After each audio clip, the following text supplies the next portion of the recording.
في الفيديو ده هنعرف ازاي ندخل الداتا بتاعتنا جوه برنامج دافينشي وكمان نبدأ المشروع بتاعنا. فسريعا كده ما تنساش تعمل لايك للفيديو وكوبايه المشروب اللذيذ بتاعتك، ويلا بينا نبدأ.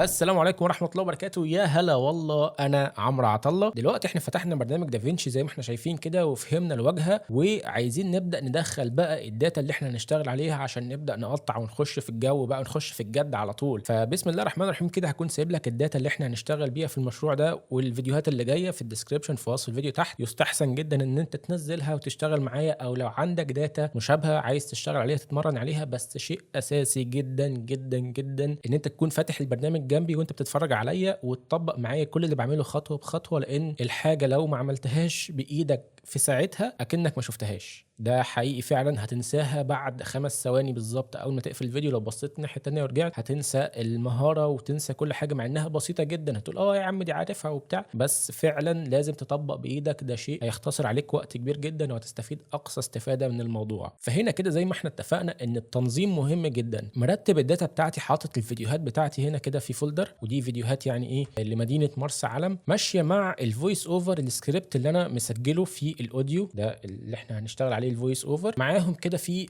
امبيانت ساوند كده، باك جراوند بسيطه كده بتعمل لي ايه، يعني تحسسني او تعيشني المود بتاع الفيديو نفسه او الايقاع نفسه. دي تقسيمه بسيطه جدا. الموضوع ممكن يكون اعقد من كده بكتير في المشاريع اللي انت هتشتغل عليها بعد كده. ممكن يكون عندك اكتر من كاميرا فبتحطهم كل كاميرا في فولدر. ممكن يكون عندك ساوند افكتس او ممكن يكون عندك جرافيكس، اللوجوز واي صور اي ستوكس بتحطها في المشروع بتاعك بتعمل لها فولدر مفصل. بس التقسيمه دي كده بس ايه بتدينا بدايه كده انا ببدا انظم نفسي ازاي او بنظم شغلي ازاي. انا عايز اخد الداتا بتاعتي ادخلها البرنامج الف ب كده، هقوم شاددهم وهاجي عندي في الميديا بول اللي احنا اتفقنا عليها فوق هنا على الشمال، وهاجي كده نو كليبس ان ميديا بول، فبالتالي هقوم سايبهم في الميديا بول. هنا بيقول لي تشينج بروجكت فريم ريت. احنا اتفقنا ايه هو الفريم ريت؟ باي ديفولت حاطط فريم ريت من نفسه. هو بيقول لي انا اغيره لك، انا لسه هظبط الموضوع ده، فانا هقول له دونت تشينج دلوقتي. فبص كده حصل معايا ايه، رمالي كل حاجه سايحه على بعضيها، الفيديوهات وكمان الامبيانت ساوند بتاعي وكمان الفويس اوفر. مش التقسيمه اللي انا كنت مظبطها بره، يعني كنت مرتبهم ومنظمهم كده وعامل فورمه حلوه. لما جيت رميتهم جوه هو سيحهم لي على بعض. ده لان انا ما بدخلش الداتا بتاعتي بالمنظر ده.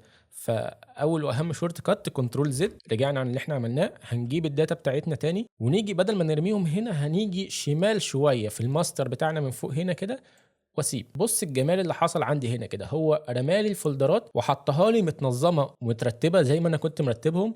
لو دخلت على الاوديو اهو، لو دخلت على الساوند، لو دخلت على الفيديو، ده نفس الترتيب اللي انا مظبطه من بره. ممكن ارتب من بره وارميهم كلهم كده، وممكن برضو وانا شغال دلوقتي فلنفترض ان انا عايز اعمل الفولدر بتاع الساوند افكتس اللي انا هحط مؤثرات صوتيه وكده، فهاجي اتاكد ان انا واقف على الماستر بتاعي ده كده. بص دي الفولدرات الاساسيه بتاعتي.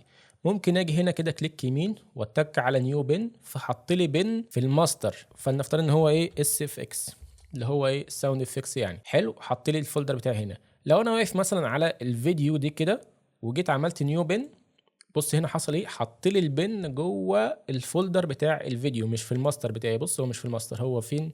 في الفيديو. ده معناه ان انا الفيديو بتاعي ممكن يكون عندي كاميرا 1 كاميرا 2 كاميرا 3، وبناء عليه ابدا اظبط البنات جوه الفيديو. ففي اكتر من مدرسه وفي اكتر من تنظيمه ممكن تنظمها حسب اللي بترتاح بيها. هنا بقى حاجه مهمه جدا اللي احنا قعدنا فيها فيديو كامل شرحنا فيها الريزوليوشن والفريم بير سكند. في الفيديوز بتاعتي الداتا اللي انا هشتغل عليها دي في عندي مجموعه خلطه كده، يعني في حاجات 4K وفي حاجات 120 فريم بير سكند وفي حاجات 30 فريم بير سكند وفي حاجات 25 فريم بير سكند. حاطينهم بشكل مقصود فيهم لخبطه كده وحاجات مختلفه عن بعضيها عشان نعرف ازاي ان الموضوع ده سهل التعامل ونحل اللخبطه ديت من الاول على طول. انا بالنسبه لي الفيديو اللي انا هشتغل عليه ده هطلعه 1080. لو جيت كده بصيت مثلا على الفيديو ده كده هلاقي ان ده 1080 ولكن 30 فريم بير سكند. هلاقي ان الفيديو ده مثلا 4K 50 فريم بير سكند. تعال نشوف الفيديو ده 1080 25 فريم بير سكند. بص جنب الفيديو كده في علامه الاي، لو دوست عليها بيجيب لك الانفورميشن بتاعت الفيديو. يعني الفيديو ده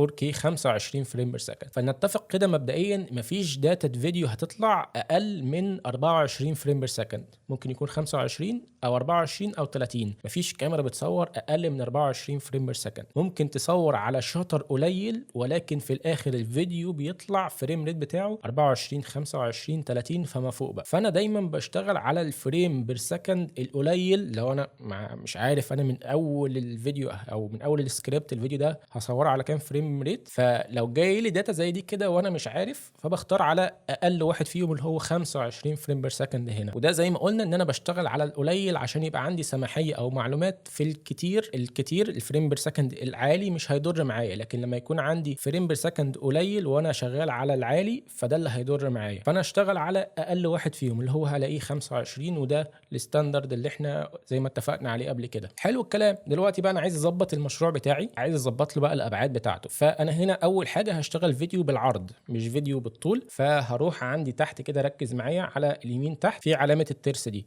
اللي هي بروجكت سيتنجز، هدوس عليها كده فهيفتح لي المعلومات كلها بتاعه المشروع بتاعي. تعالى كده بص معايا المشروع بتاعي ده كده مبدئيا تايم لاين ريزولوشن بتاعي اللي هو اتش دي 1080. طيب لو انا عايز اغير اي انفورميشن، عايز اخليه 4K، هقدر اخليه 4K او 4K بالعرض زياده او مضغوط زياده، ممكن اخليه 720. كاستمايز الريزولوشن، ممكن اكتب الريزولوشن بتاعي هنا عادي جدا. بس انا بالنسبه لي تمام ال 1080 اللي هو الاتش دي. لو انا هشتغل 1080 ولكن بالطول اللي هو الفيديو فيرتيكال، فهتاكد ان انا عامل يوز فيرتيكال ريزولوشن، هو بس بيقلب الطول مكان العرض، هو 1080 اتش دي ولكن الطول مكان العرض. انا هشتغل ده فيديو بالعرض مش محتاج الفيرتيكال ريزولوشن. التايم لاين فريم ريت بتاعي اهم حاجه بقى زي ما احنا قلنا، هو اقل واحد كان 25، فانا ممكن اشتغل على 24 عادي. الفريم دوت مش زي ما قلنا، لو هو اكتر من التايم لاين فريم ريت بتاعي مفيش مشكله، فانا ممكن اشتغل على 24 ولكن انا هخليه 25 عادي جدا. ده اقل واحد فيهم، هشتغل على اقل واحد فيهم. دول اهم حاجتين لازم اكون بظبطهم قبل ما اشتغل. خلصت كده ظبطت التايم لاين بتاعي، بقول له سيف، وبعد كده هقول له تشينج. قيس على كده بقى اي مشروع انت هتشتغله بعد كده لازم تكون عامل الكام خطوه دول في الاول، ترتب الداتا بتاعتك وتظبط السيكونس او التايم لاين بتاعك كريزولوشن وكفريم ريت. وفي المونتاج اهم قاعده بنتبعها هي ضبط الشغل اهم من الشغل نفسه. زي ما احنا شفنا كده، اهم من ان احنا نبدا نخش على طول ونفتح ونرمي الداتا على التايم لاين، ان احنا نعمل الكام حاجه اللي احنا قلناهم دولت والفيديوهات اللي احنا اتعلمنا فيها كل الاساسيات دي، عشان واحنا بنبني بعد كده الموضوع بقى مش هيواجه معانا اي لخبطه وخلاص. لا، الموضوع ماشي سيستماتيك، مركز انا ليه بختار دي عشان ايه. وده اللي باذن الله هنكمله في الفيديو الجاي، نبدا نرص الداتا بتاعنا ونقطعها ونظبط الفيديو بتاعنا. فاتاكد انك تكون عامل لايك وسبسكرايب في القناه، اشترك في القناه، عشان باذن الله مستني اشوفك الفيديو اللي جاي. انا عمرو عطله، السلام عليكم ورحمه الله وبركاته.